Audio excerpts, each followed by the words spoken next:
Welcome to the Multifamily Zone, where business meets family.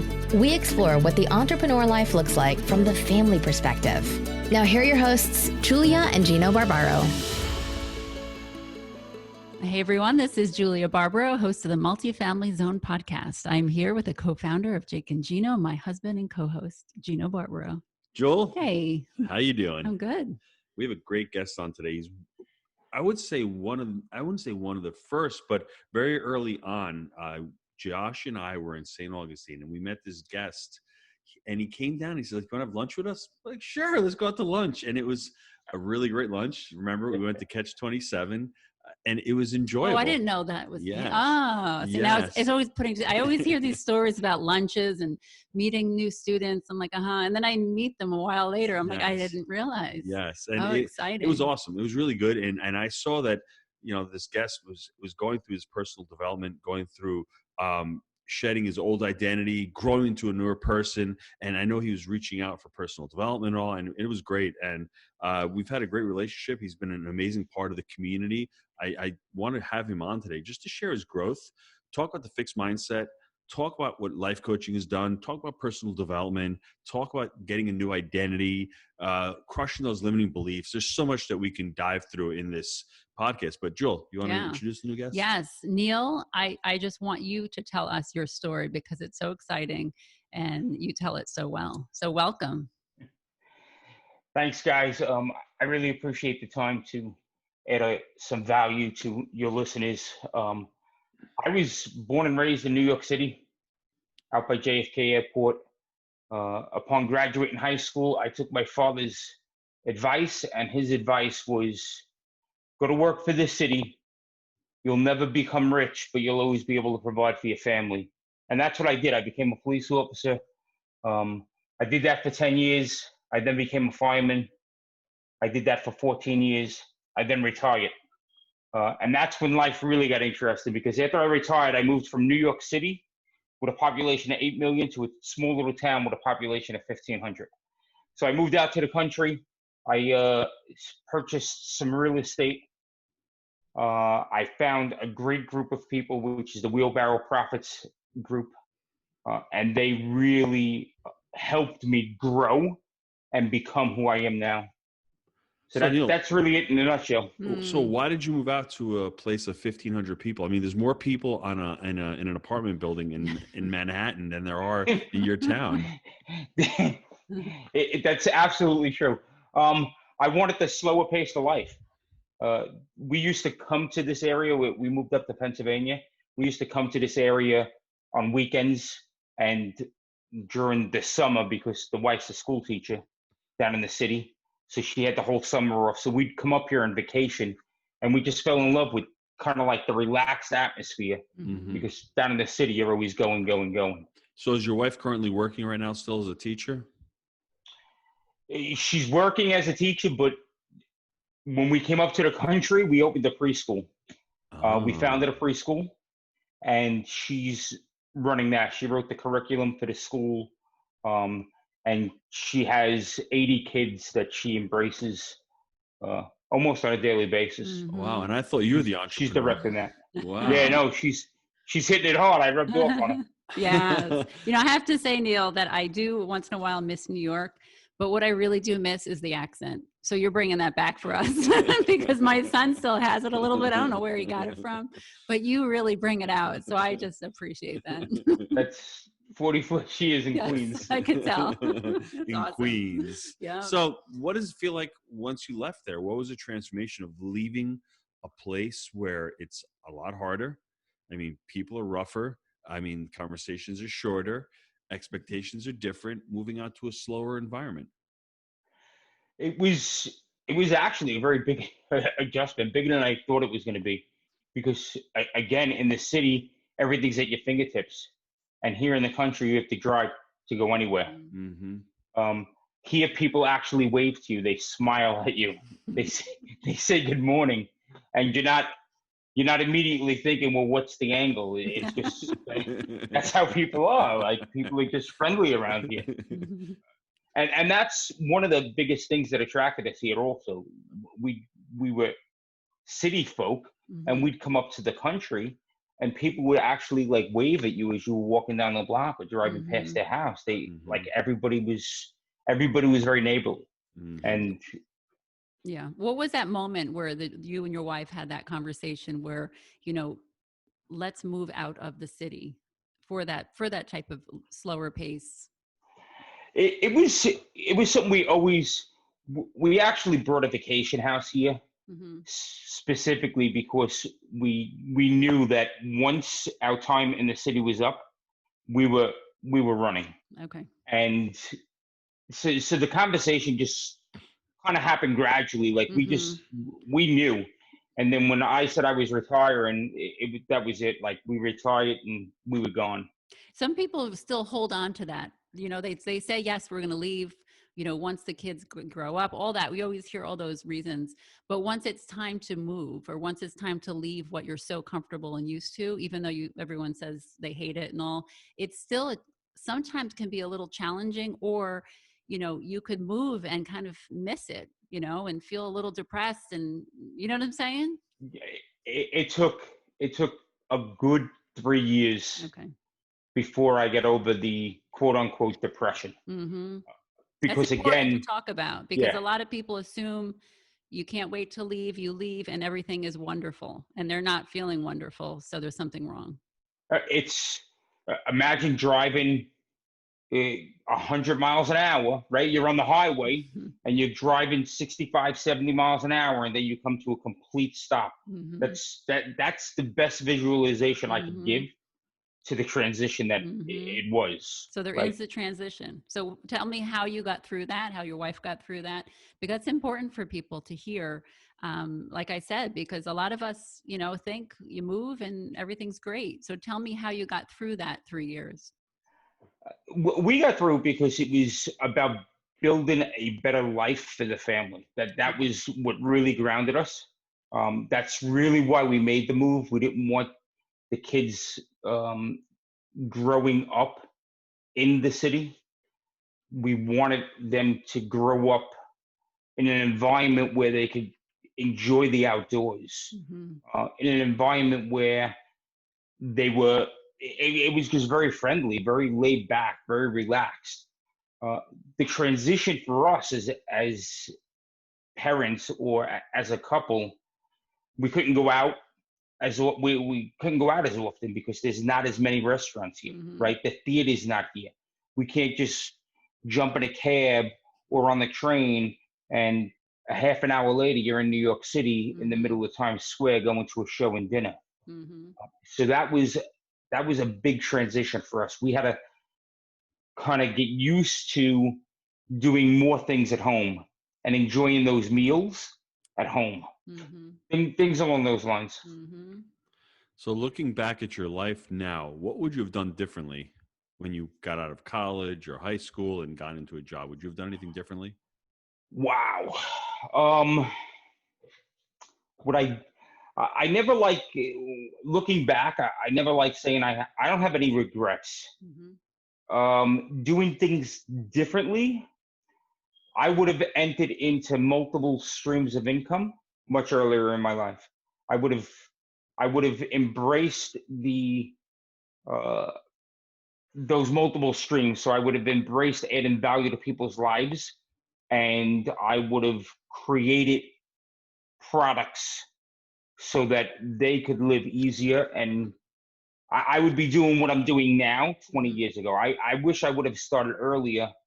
But back then, I was just all about working. Like I was a cop and a fireman, and once I came home from work, all I wanted to do is I didn't want to do anything, honestly. It took so much out of you, and you put so much into it that I just wanted to come home and kind of relax. And now that I'm retired, I have so much more drive to just keep doing things minute by minute. I don't know what's with you retirees, the two of you, and all of a sudden becoming busier. My husband's retired, supposedly too. I'm absolutely 100% busier now than I was when I was working. But that's because I'm writing my own script. Exactly. I'm living my own schedule. I'm doing what I want when I want, as opposed to being married to that clock. Mm-hmm.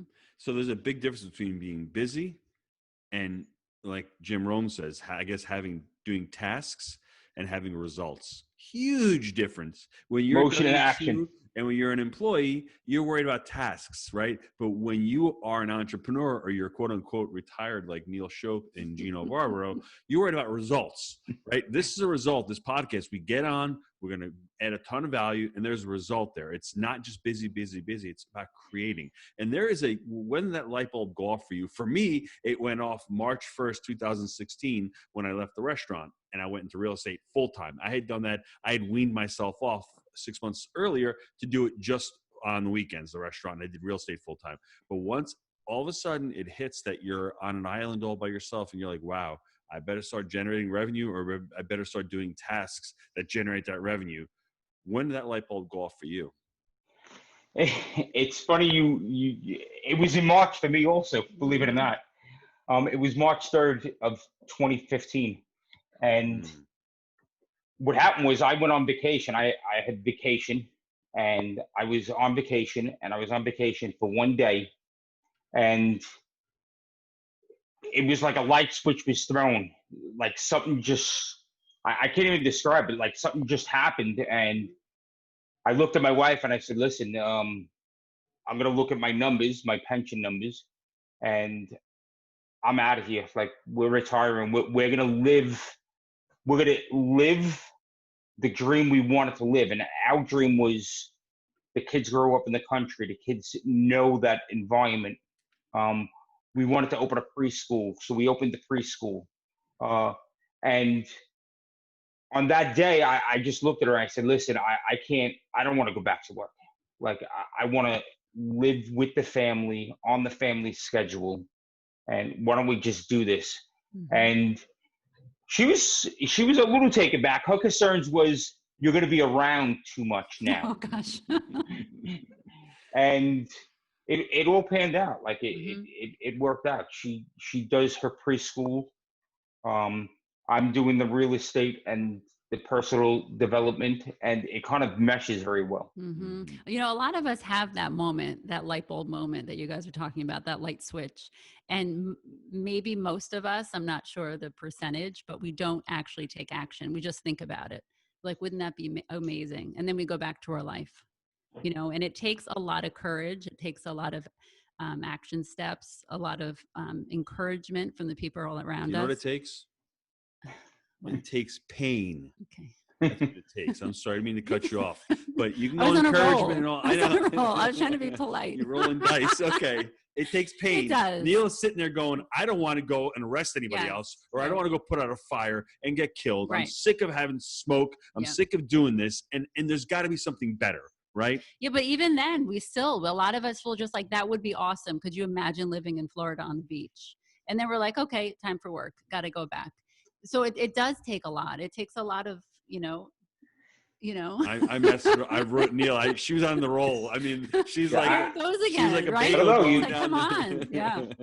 Listen, they say the definition of an entrepreneur is someone that leaps first and builds the plan on the way down. Exactly.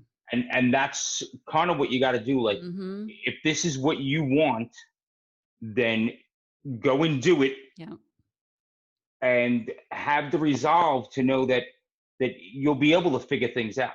Like, it works out. It always works out. Such good advice, because that's how I live my life, basically. You just defined the Multifamily Zone podcast for us. Just get on, jump off a bridge, or you don't know what's going to come out of our mouths at the end of the day, it's right? It's kind of like parenting, too. Yes, it's like, marriage. It's commit and then figure it out. That's what it comes down to. I think the problem is, you touched on something that is near and dear to my heart. It's the growth mindset. It's fixed versus growth mindset. If you have a fixed mindset and you're a police officer, first responder, military, restaurant owner, and you've been doing that for years, and it's in your blood, and you breathe and drink it, you believe in it, and then one day you feel betrayed by it, like I did at the restaurant with the Great Recession. All of a sudden, hold on a second, I can't make ends meet. I'm working harder. you feel that, and that's when the light switches on. And if you have enough pain and enough realization and responsibility to say, I can change, I need to take action, but I don't know how to do this, but I'm going to get out of this. That's why my question to you is really about personal development. When did you find the personal development? And let's go through that journey, because March of 2015, you probably weren't on the personal development yet. You probably were No. like, I need to do this. So how are you introduced to personal development, and how's that affected your life? So it's going to sound like brown nosing maybe, but it really came down to you. You are the linchpin in my personal development. It started with Wheelbarrows and Profits, right? That is such a great group of individuals you put together that you could pick up the phone and your problem solved, right? I didn't know anybody back then. I joined Wheelbarrows, and now if I have a problem with a property, a real estate thing, a business thing, I have a Rolodex of individuals that I can call that's within my network. And that came purely from you. The other personal development was the life coaching. You spoke about IPEC and how you went through that life coaching, and it helped you develop as an individual. And that immediately piqued my interest because I wanted to elevate who I was. Mm-hmm. And we sat down. I cornered you in Jersey at an event, and we sat down, and I was asking you questions and picking your brain. And you said, I really think you have to go and do a life coaching certification. And that's inevitably what I did, and it has helped tremendously. How has it helped? It helped me because when I went through the course, he walked me through values, core values, letting me think about who I was as an individual. I would talk to my coach once a week, and I don't know, around week 5, week 6, he asked me, okay, so what's your one word? If you could describe yourself in one word, what would it be? And I always looked at myself as loyal. And he said, your one word is freedom. Mm. And when he said that, it hit me like a brick wall, because he was right. Every conversation, every time I spoke with him, it was always about real estate leading to financial freedom. I founded a meetup, and we meet once a month, and I'm teaching people about real estate and how to get financial freedom. And he said, every time I talk to you, every time I see you, you have such a passion in your voice when it comes to freedom.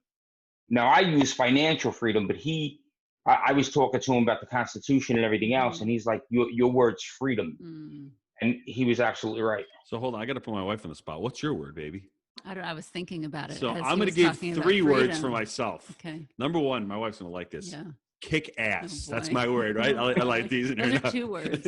See? 2 words. Can we use a hyphen? Okay. Yes. The number 2, I would say that's a hard.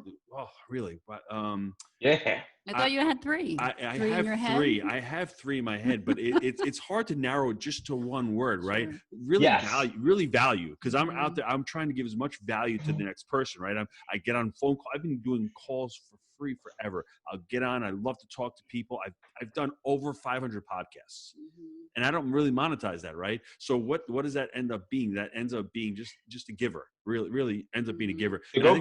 I think the third one, honestly, is just family, because I love my family. I'll do whatever it needs to take. And for them, there's the reason why I want to be the role model for them. So everything emanated from that. And Jake and Gino, Gino's family first started, then Jake and Gino started from that. And they're both family businesses, and they're both intertwined. So for me, I think family. What's yours? Come on. Faith, family, and food.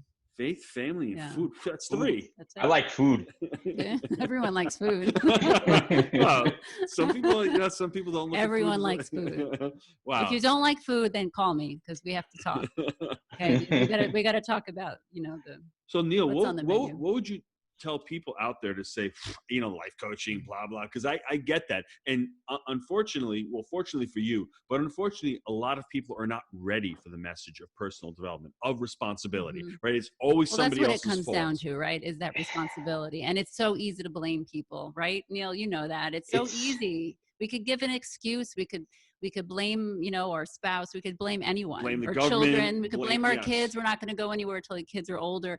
There's so many excuses. And that's one thing I love about coaching. So I want you to talk a little bit about, coaching as far as, your big takeaway as far as helping other people or even in your own life, at your own home. So when you were going through that, what I was thinking was when I met Gino down in Florida for lunch, I had asked him a question, and he had put a cell phone on the table. And there was a cell phone on the table. And he had said to me, if I say to you, why'd you put that there? Right? How am I taking that? Because am I taking it as Gino he said that to me because he thinks that I'm going to always be on the phone? Or did he say, or maybe Gino said, why'd you put that there?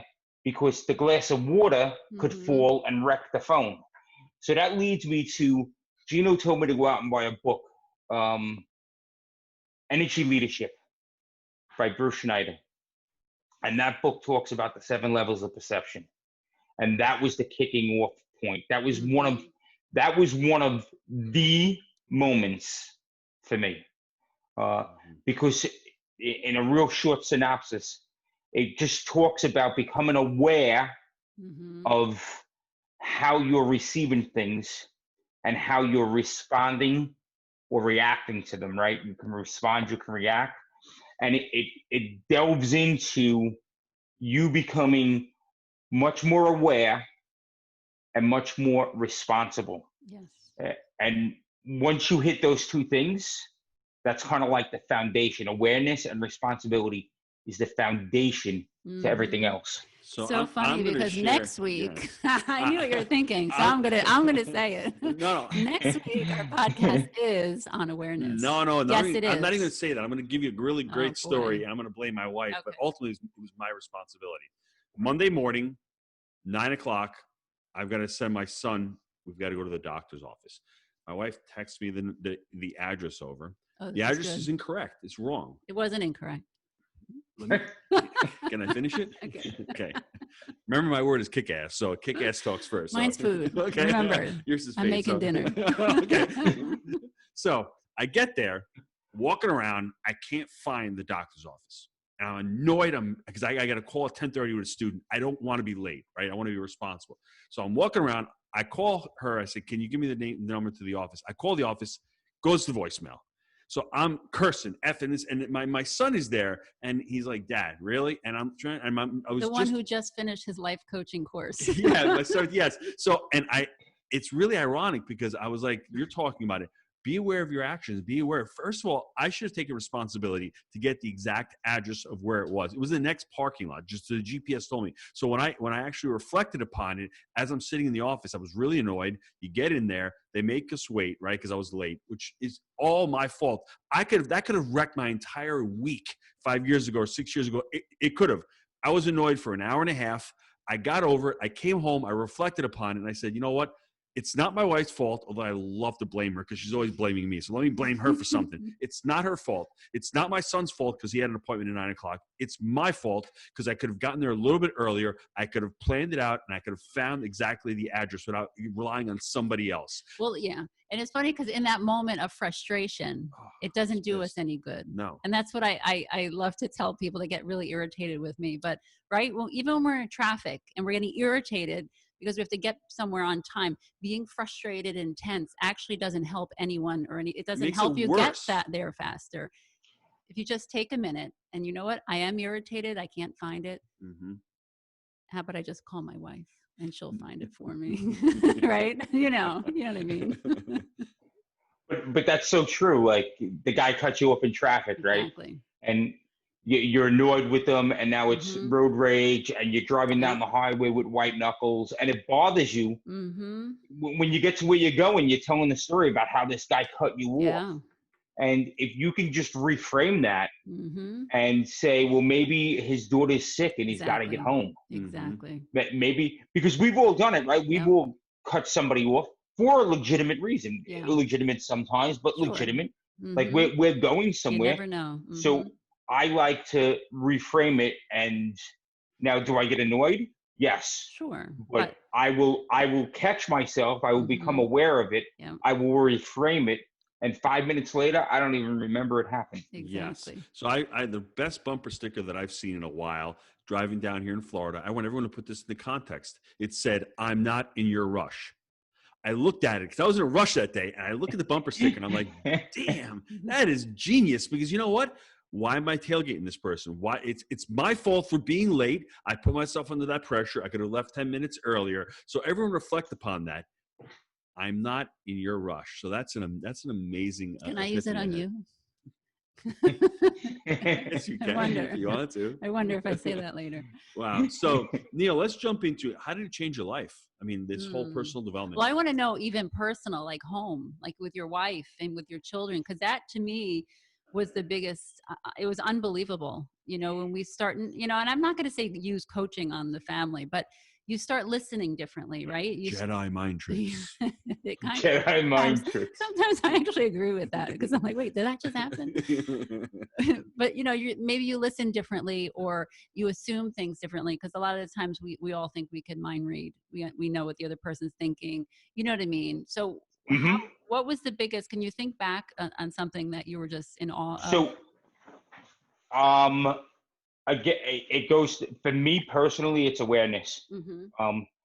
I have a very short temper sometimes, and with the kids, right? You have 6 of them.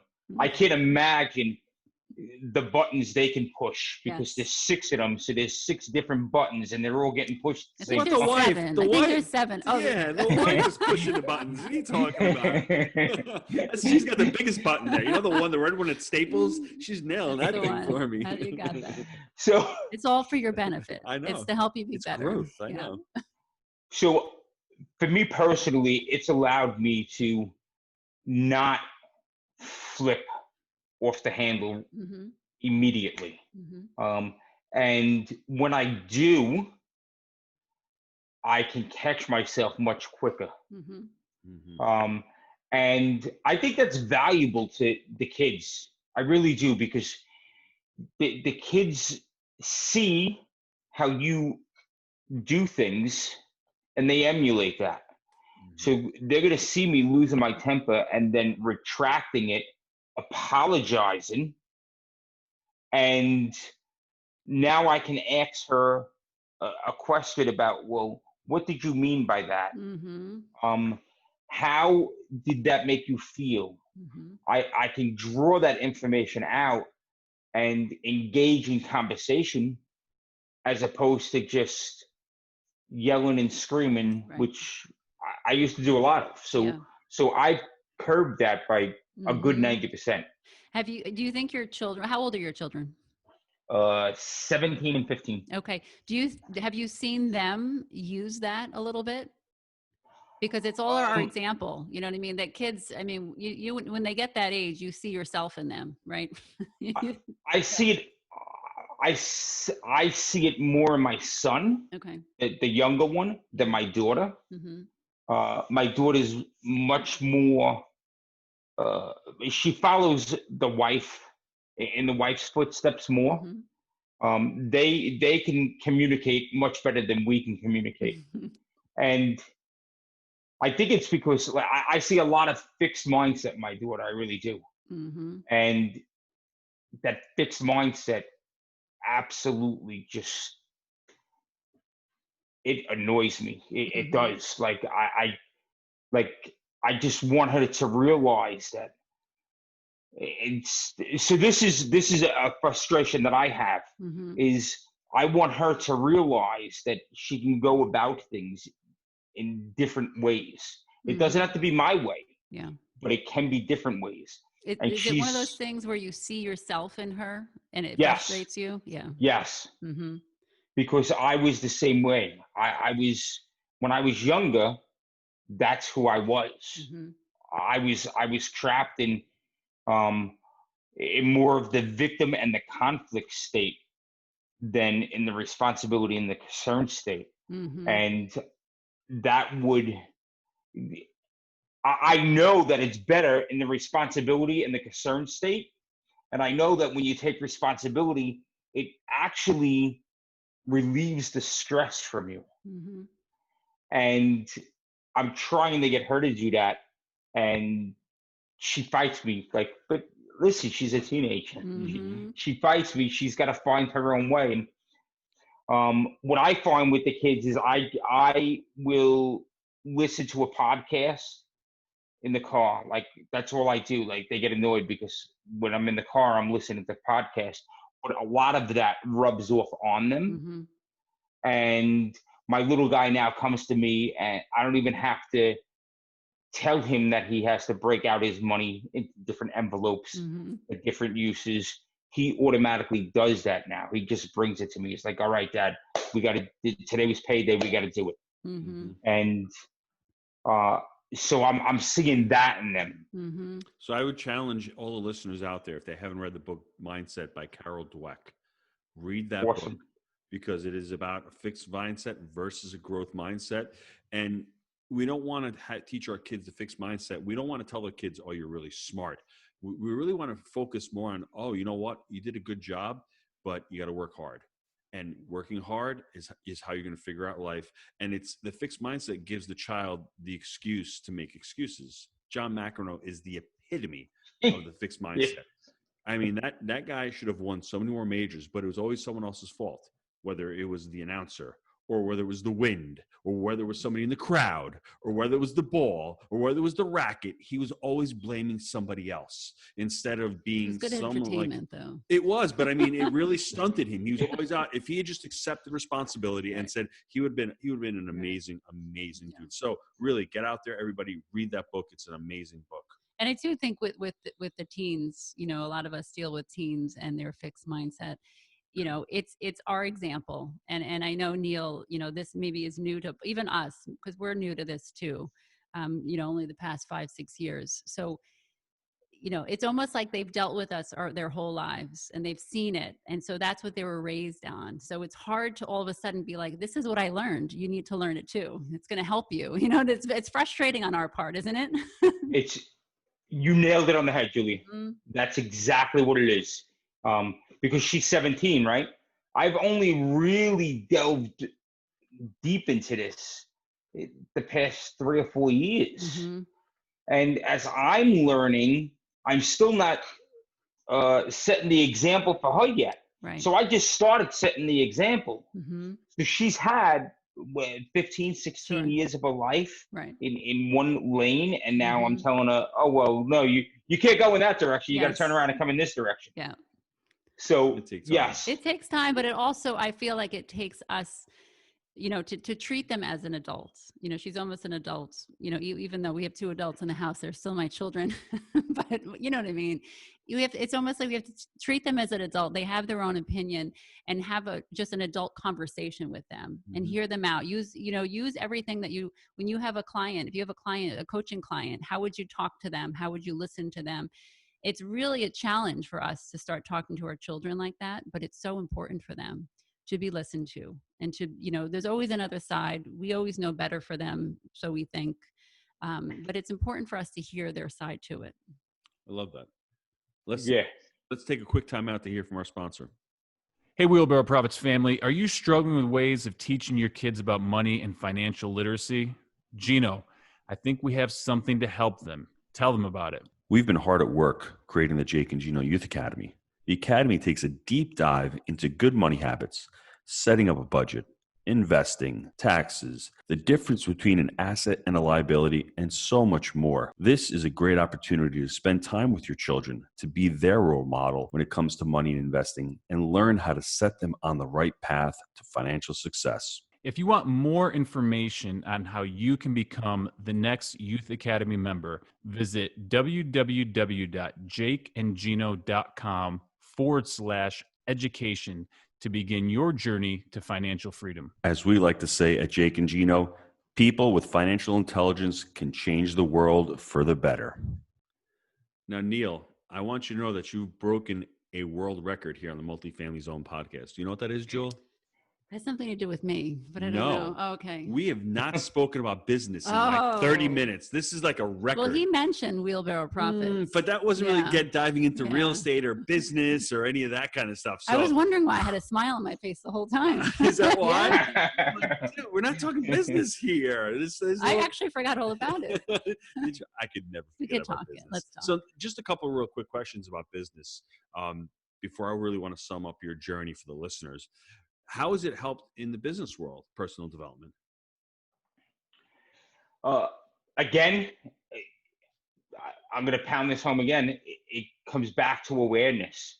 On the business side of things, as I'm going through the journey, I'm talking to Rosemary, my wife, and she's now implementing some of the stuff that I'm talking about at work. Mm-hmm. And she can now better communicate with the employees. Mm-hmm. She can now better communicate with the parents that are dropping their children off. And she can communicate with the kids. Like she's always been able to communicate with the kids. That's been her forte. So it's helped more on communicating with the parents and with the staff. Mm-hmm. On the business side of things. And how do you continue to implement this? Like, how do you keep it at the forefront? Because you've lived a life a lot of years without personal development. How do you keep yourself from sliding back into your old habits? That's a great question. I rely on Atomic Habits, believe it or not. So I approach it from a two-prong. I love Dweck's book, Mindset, and I love Clear's book, Atomic Habits. And that Atomic Habits allows you to understand why you're doing what you're doing. And you can identify what's triggering you into taking a certain action or that habit. And you can slowly eliminate that and replace it with something that's better. Mm-hmm. So I try and do that. I use I'm sure you guys, I know you guys use it, but just like a weekly planner of these are the things that I want to accomplish. Mm-hmm. So if I have, for instance, if I want to lose 10 pounds, I don't say I want to lose 10 pounds. I want to be a healthier person. Mm-hmm. So now I'm a healthy person. Right. And now I'm thinking, how will a healthy person act? Will a healthy person have that cookie, or will they have the cherry tomatoes?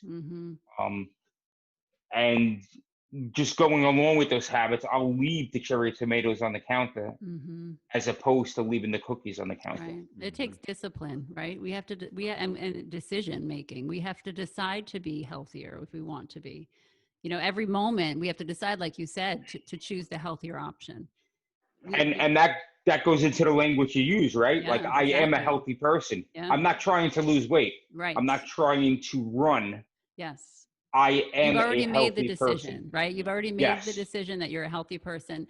And what would that look like? That's excellent. So that's the outcome. And my mind is going to find ways for me to accomplish that. Exactly. Mm-hmm. You So can when I go go into to anything. Yeah. Go ahead. when I reach for the iced tea, Yeah. you know what? Hold on a second. I'm a healthy person. I'm going to have the water. I want something with flavor. I'm going to have the seltzer. I'm not going to have all the sugary drinks. And that goes into even parenting. You know, I am a patient parent.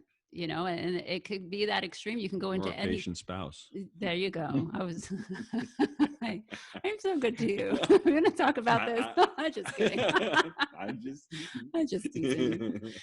No, but it's important because it's the moment that you want to, you know, lose your temper at the kids for doing the same thing over and over again. But I'm not going to yell at them because I'm a patient person, right? Mm-hmm. It's Yes. important that we make that decision and live up to it. And it's about discipline too, because, you know, there are times when we're super tired. Maybe we didn't sleep the night before, give ourselves a little break on that. But, you know, it's important that we, you know, hold ourselves accountable. You know, we always rely on other people to hold ourselves accountable, to hold us accountable, and then we could blame them for not doing it. Mm-hmm. It's important to keep ourselves accountable. Yes. And one of the other things, like I'm stealing this from you guys because you guys did a podcast on The Greatest Salesman, Mm-hmm. right? Oh, yes. Og Mandino, another great book. Yes. And what's the first scroll say, right? The first scroll says that I'm going to build good habits. Mm-hmm. And the first law I'm going to follow is I'm going to read each scroll for 30 days. So when I'm implementing something new, I'll do something similar to that. I'll write Mm-hmm. something out or whatever it is. I'll use Post-its around the house, but I will keep it on my forefront so like remember to do it. Right. That's a great tip. That's I like excellent. My challenge for everyone out there is be that patient person, right? that. Neil, before we get to the end, I have to ask you one more question. I think we've hammered home personal development. It's the key to everything, right? It's the key to success. It's the key to work. If somebody wants to start really diving into their own personal development, what would you advise them? What kind of advice would you give them? I would tell them to buy Bruce Schneider's Energy Leadership. That's really was the pushing off point for me. And you don't even have to necessarily buying the book. It's a good, easy read. But if you didn't want to buy the book, do a Google search for the 7 levels of perception, and then an image is going to come up, and just understand that you can elevate yourself to different levels. And once you're aware that you have the power of changing how you respond to things, and that kind of sets up the rest of your day, that will really get the ball rolling. Mm-hmm. That is excellent. I like that. Mm-hmm. So everybody out there, picture this. Young Neil Schoepp, born in New York City, Queens, becomes a policeman. His dad says, the city's going to take care of you. You'll always have a paycheck. You're not going to be rich, but you're still going to be taken care of. Becomes a policeman for 10 years. Then becomes a firefighter for 14 years. And then one day, and, you know, going through that journey, he's having a great time in the city. Everything's at his fingertips. I'm sure the pizzerias there are great. I'm sure the delis there are great. The bagels, right? You jump on the A train. You're down in Manhattan whenever you want. But that fateful day in March of 2015, he's sitting there and he's going, you know what? I want to pack it in. I see there's something better in my life. And I know all the listeners out there have that feeling, that inflection point in their life. And I want you all just to, you know, put that into your body, into your soul. Let that sink in, because we can all make excuses. We can all say, you know what? It was just a feeling. I'm not really going to do anything. I can't do it because I've got too many kids. I've got too many responsibilities. Well, Neil was living in the city. He had a comfortable life. He had a pretty comfortable job, going to his daily job, and it just became part of it. And he finally said, you know what? I want to change. He took a big risk. And I mean, talk about downshifting, going from a city of 8 million to a city of 1,500. Complete change. Was a struggle. Everybody, it's not easy. For 3 years, Neil struggled like we did down here in Florida for a couple of years, found his way, found his bearings, latched on to personal development, latched on to, I think, a great community of like-minded individuals that pushed him, that held him accountable. And today, he's continuing to grow and continue to add value to others, and really leading a retired life. That retirement is great, isn't it? Yeah, some scam with the retirees. What's going on? And he's continuing to enjoy his life, and he's getting on, and he's doing what he wants to do, and he's planning his day. Now, everybody out there, how does that sound? To me, it sounds great. To me, it sounds like a person who actually started taking responsibility. I think he grew out of his comfort zone, and every day there's a new challenge. There's a new goal to be set. There's a new path to take. And it's just all about growth and about enjoying your family and about going out there making it happen. Recap, Jewel? That was excellent. I was trying to see if you wrote that down, but you didn't. No, you have a really good memory. I love my Neil. Yeah. I Actively listens. Yeah, Yes. I was looking. I'm like, wait a minute. I mean, she doesn't. She's no fake. It's intuitive, actually, because when I met I'm actually giving you a compliment. You did really good. Thanks, Jewel. You're welcome. It's recorded. I'm getting compliments every now and again. Get a They're lot of recorded compliments. forever. Everyone's going to come to you. You're like, your wife is actually really nice too. So, I mean, honestly, everybody, the bottom line is it's really about responsibility. I mean, I keep hammering this. And the thing that Neil says, if you're responsible in life, you'll be able to set goals. You'll be able to see the future. But if you're out there at level 1 energy, which we need to say is catabolic, it's negative, draining energy, whether you're a victim or you're really angry, you're always out blaming others. Once you can stop and say, you know what, it may be my fault.